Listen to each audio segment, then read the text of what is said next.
ओम शांति। 25 फरवरी 2026 के ईश्वरीय महावाक्य हैं। पहले सुनते हैं मुरली के मुख्य पॉइंट्स। बाप दादा ने कहा, हम ब्राह्मण तो देवता बनने वाले हैं और भारत को स्वर्ग बनाते हैं, इसलिए ब्राह्मण जाति का शुद्ध और रूहानी नशा सदा बना रहना। सच्चे ब्राह्मणों का इस पुरानी दुनिया से लंगर उठा हुआ होता है। वे कर्म करते हुए भी बुद्धि से बाप की याद में स्थित रहते हैं। काम महाशत्रु पर विजय प्राप्त करना आवश्यक है। यही विकार आदि मध्य अंत दुख देता है और पतित बनाता है। याद की यात्रा आपके पापों को भस्म करने का साधन है। जितनी सच्ची याद उतना ऊंच पद मिलता है। ब्राह्मण देवताओं से भी ऊंच है क्योंकि वे नॉलेजफुल हैं। हम भी भाग्य बना रहे हैं, आगे चलकर प्रारब्ध भोगेंगे। और अब सुनते हैं महावाक्यों को विस्तार से। मुरली का सार। मीठे बच्चे, तुम ब्राह्मण से देवता बनते हो, तुम्हें भारत को स्वर्ग बनाते हो, तो तुम्हें अपनी ब्राह्मण जाति का नशा चाहिए। प्रश्न, सच्चे ब्राह्मणों की मुख्य निशानियाँ क्या होंगे? उत्तर, सच्चे ब्राह्मणों का इस पुरानी दुनिया से लगन उठा हुआ होगा, वह जैसे इस दुनिया का किनारा छोड़ चुके। दूसरा, सच्चे ब्राह्मण वह जो हाथों से काम करें और बुद्धि से सदा बाप की याद में रहें, अर्थात कर्मयोगी हों। तीसरा, ब्राह्मण अर्थात कमल फूल समान। चौथा, ब्राह्मण अर्थात सदा आत्माभिमानी रहने का पुरुषार्थ करने वाले। पांचवा, ब्राह्मण अर्थात काम महाशत्रु पर विजय प्राप्त करने वाले। ओम शांति। रूहानी बाप रूहानी बच्चों को समझाते हैं। रूहानी बाप रूहानी बच्चों को समझाते हैं। बच्चे कौन? यह ब्राह्मण। यह कभी भूलो मत कि हम ब्राह्मण हैं, देवता बनने वाले हैं। वर्णों को भी याद करना पड़ता है। यहाँ तुम आपस में सिर्फ ब्राह्मण ही ब्राह्मण हो। ब्राह्मणों को बेहद का बाप पढ़ाते हैं। यह ब्रह्मा नहीं पढ़ाते हैं, शिव बाबा पढ़ाते हैं। ब्रह्मा द्वारा ब्राह्मणों को ही पढ़ाते हैं। शूद्र से ब्राह्मण बनने बिगर, शूद्र से ब्राह्मण बनने बिगर देवी देवता बन नहीं सकेंगे। वर्षा शिव बाबा से मिलता है, वह शिव बाबा तो सबका बाप है। इस ब्रह्मा को ग्रेट ग्रेट ग्रैंड फादर कहा जाता है। लौकिक बाप तो सबको होता है, लौकिक बाप तो सबको होते हैं। पारलौकिक बाप को भक्ति मार्ग में कहते हैं, पारलौकिक बाप को भक्ति मार्ग में याद करते हैं। अब तुम बच्चे समझते हो, यह है अलौकिक बाप जिनको कोई नहीं जानते। भल ब्रह्मा का मंदिर है, जहाँ यहाँ भी प्रजापिता आदि देव का मंदिर है। उनको कोई महावीर कहते हैं, दिल वाला भी कहते हैं, परंतु वास्तव में दिल लेने वाला है शिव बाबा, न कि प्रजापिता आदि देव ब्रह्मा। सब आत्माओं को सदा सुखी बनाने वाला है, खुश करने वाला एक ही बाप है। यह भी सिर्फ तुम भी जानते हो। दुनिया में तो मनुष्य कुछ नहीं जानते, तुच्छ बुद्धि है। तो हम ब्राह्मण ही शिव बाबा से वर्षा ले रहे हैं। तुम भी घड़ी घड़ी भूल जाते हो। याद है बड़ी सहज योग अच्छा सन्यासियों ने रखा है। तुम तो बाप को याद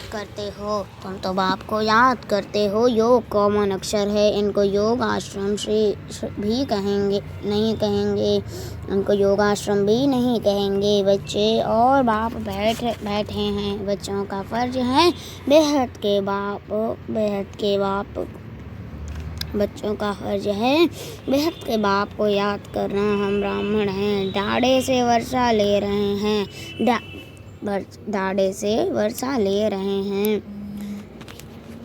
बेहद के बाप को याद करना है। हम ब्राह्मण हैं, दाढ़े से वर्षा ले रहे हैं ब्रह्मा द्वारा। इसलिए शिव बाबा कहते हैं, जितना हो सके जितना हो सके याद करते रहो। चित्र भी भर रखो तो याद रहे कि हम ब्राह्मण हैं, बाप से वर्षा लेते हैं। ब्राह्मण कभी अपनी जाति को भूलते हैं क्या? तुम शूद्र से ब्राह्मण अपना भूल जाते हो। तुम शूद्रों के संग में आने से ब्राह्मण अपना भूल जाते हो। ब्राह्मण तो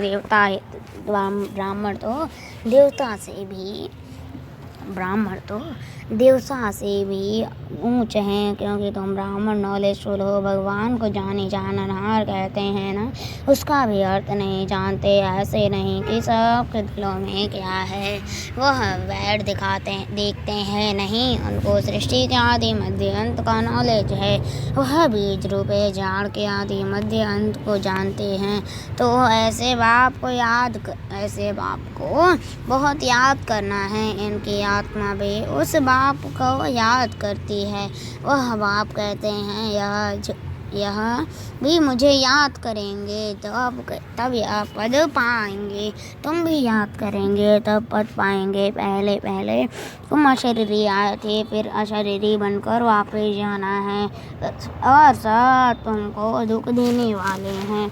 उनको क्यों याद करेंगे जबकि मैं तुमको मिला हूँ। मैं तुमको नई दुनिया का मालिक बनाता, नई दुनिया में ले चलने आया हूँ। वहाँ कोई दुख नहीं, वह है दैवी संबंध।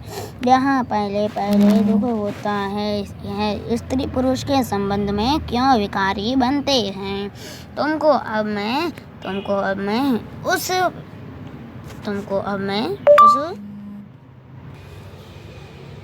दुनिया का लायक बनाता हूँ जहाँ विकार की बात नहीं रहती। यह काम महाशत्रु गाया हुआ है, जो आदि मध्य अंत दुख देता है। क्रोध के लिए ऐसे नहीं कहेंगे कि यह आदि मध्य अंत दुख देता है। नहीं, काम को जीतना है, वही आदि मध्य अंत दुख देता है। पतित बनाता है। पतित अक्षर विकार पर लगता है। इस दुश्मन पर जीत पानी है।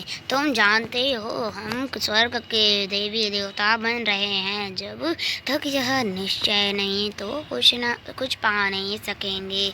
बाप समझाते हैं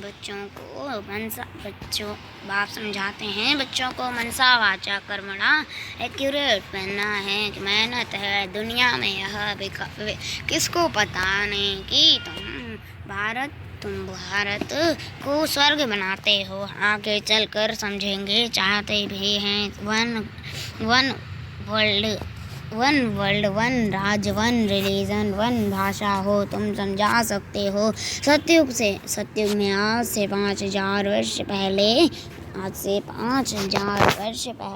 एक राज्य, एक धर्म था जिसको स्वर्ग कहा जाता है।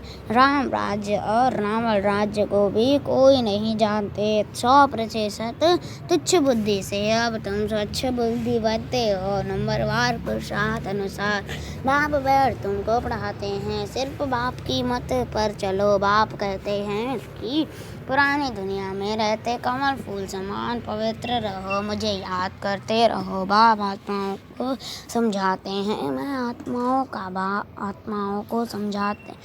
आत्माओं को ही पढ़ाने आया हूँ। इन ऑर्गन्स द्वारा तुम आत्माएं भी ऑर्गन्स द्वारा सुनती हो। हाँ, बच्चों को आत्मा अभिमानी बनना है। यह तो पुरानी चीज शरीर है। तुम ब्राह्मण पूजा के लायक नहीं हो। तुम गायन लायक हो। पूजने लायक देवताएं हैं। तुम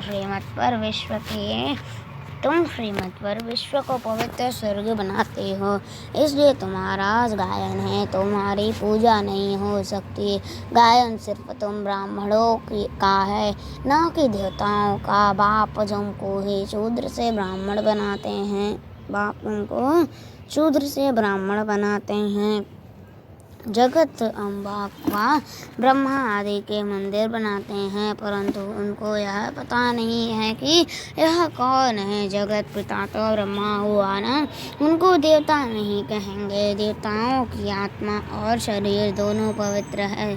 अब तुम्हारी आत्मा पवित्र होती जाती है, पवित्र शरीर नहीं है। अब तुम ईश्वर के मत पर भारत को स्वर्ग बना रहे हो। तुम भी स्वर्ग के लायक बन रहे हो। तुम भी स्वर्ग के लायक बन रहे हो। तुम भी स्वर्ग के लायक बन रहे हो। सत्य प्रधान जरूर बनना है। सिर्फ तुम ब्राह्मण ही हो जिनको बाप बैठ पढ़ाते हैं। ब्राह्मणों का झाड़ वृत्ति को पाता रहेगा। ब्राह्मण जो पक्के बन जाएंगे वह फिर जाकर देवता बनेंगे। यह नया झाड़ है। माया के तूफान भी लगते हैं, सत्युग में तो कोई तूफान नहीं लगता। यह माया बाबा की याद में रहने नहीं देती। तो हम चाहते हैं बाबा की याद में रहें, तमो से सत्य प्रधान बने। सारा मदार है याद पर। भारत का प्राचीन योग मशहूर है। विलायत वाले भी चाहते हैं प्राचीन योग कोई आकर सिखलाए। अब योग भी दो प्रकार के हैं। एक है हठ योगी, दूसरे हैं राजयोगी। एक है हठ योगी, दूसरे हैं राजयोगी। तुम ही हो राजयोगी। यह भारत का प्राचीन राजयोग है जो बाप ही सिखलाते हैं। तुम जानते हो हम स्वर्गवासी तो बनने वाले हैं, अब हम संगमवासी हैं।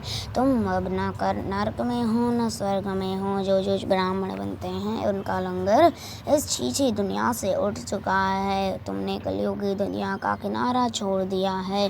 कोई ब्राह्मण तीखा जा रहा है याद की यात्रा में, कोई तीखा जा रहा है, कोई कम, कोई हाथ छोड़ देते हैं अर्थात फिर कलयुग में चले जाते हैं।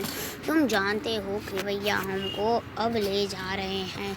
वह यात्रा तो अनेक प्रकार की है, तुम्हारी एक ही यात्रा है, बिल्कुल न्यारी यात्रा है। हाँ, तूफान आते हैं जो याद को तोड़ देते हैं।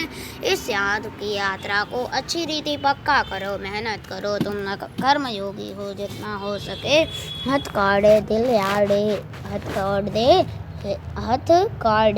याड़े। आधा कल्प तुम आशिक माशुक को याद करते आए हो। बाबा यहाँ बहुत दुख है। बाबा यहाँ बहुत दुख है।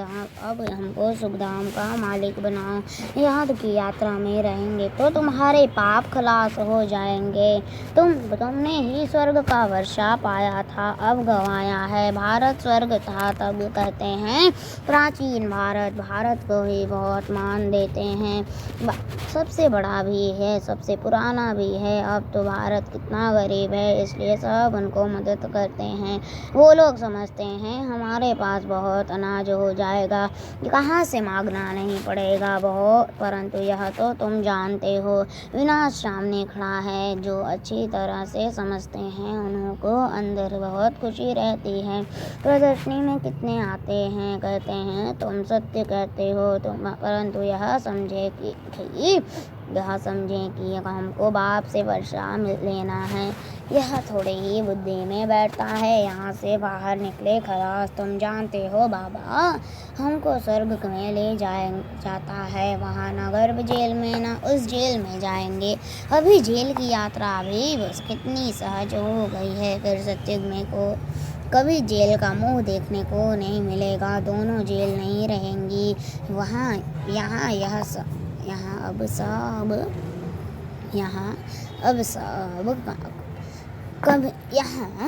अब सब यह माया का पंप है। बड़ों को जैसे खलास कर देते हैं। आज बहुत मान दे रहे हैं, कल मान की खलास। आज हर एक बात कोई की होती है, मौत भी कोई को होते रहते हैं। सत्युग में कोई उपद्रव होते नहीं। आगे चलकर देखना क्या होता है, बहुत भयंकर सीन है। तुम बच्चों ने साक्षात्कार भी किया है। बच्चों के लिए मुख्य है कि याद की यात्रा। अच्छा, मीठे मीठे सिकरते बच्चों प्रति माता पिता बाप दादा का याद प्यार और गुड मॉर्निंग। रूहानी बाप के रूहानी बच्चों को नमस्ते। हम रूहानी बच्चों की रूहानी अपने माता पिता बाप दादा को याद प्यार और गुड मॉर्निंग। नमस्ते नमस्ते नमस्ते। शुक्रिया बाबा शुक्रिया। धारणा के लिए मुख्य सार फर्स्ट पॉइंट, मनसा वाचा कर्मणा बहुत बहुत एक्यूरेट बनना है। ब्राह्मण बनकर कोई भी शूद्रों के कर्म नहीं करने हैं। दूसरा, बाबा से जो राय मिलती है उस पर पूरा पूरा चलकर फरमान बरदार बनना है।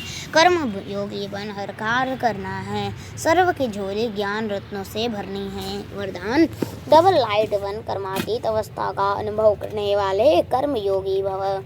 डबल लाइट बन कर्मातीत अवस्था का अनुभव करने वाले कर्म योगी भव। विस्तार, जैसे कर्म में आना स्वाभाविक हो गया है वैसे कर्मातीत होना भी स्वाभाविक हो जाए, इसके लिए डबल लाइट रहो। डबल लाइट रहने के लिए कर्म करते हुए स्वयं को ट्रस्टी समझो और आत्मिक स्थिति में रहने का अभ्यास करो।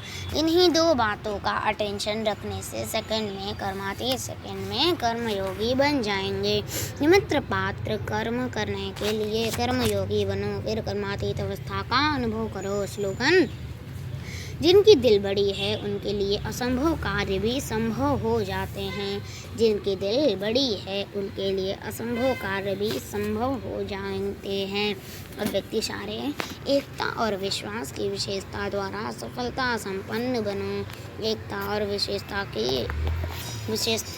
की विशेषता द्वारा सफलता संपन्न बनो। और आप में जो भी विशेषताएं हैं उनको सामने रखो, कमजोरियों को नहीं, तो आपने अपने आप में पेत रहेगा। कमजोरी की बात को ज़्यादा नहीं सोचना, तो सदा खुशी में आगे बढ़ते जाएंगे। प्रैक्टिकल में अनेक देश, अनेक भाषाएं, अनेक रूप रंग, लेकिन अनेकता में भी सबके दिल में एकता है ना, क्योंकि दिल में एक बाप है। एक श्रीमत पर चलने वाले हो। अनेक भाषाओं में होते हुए भी मन का गीत, मन की भाषा एक है। अच्छा, ओम शांति।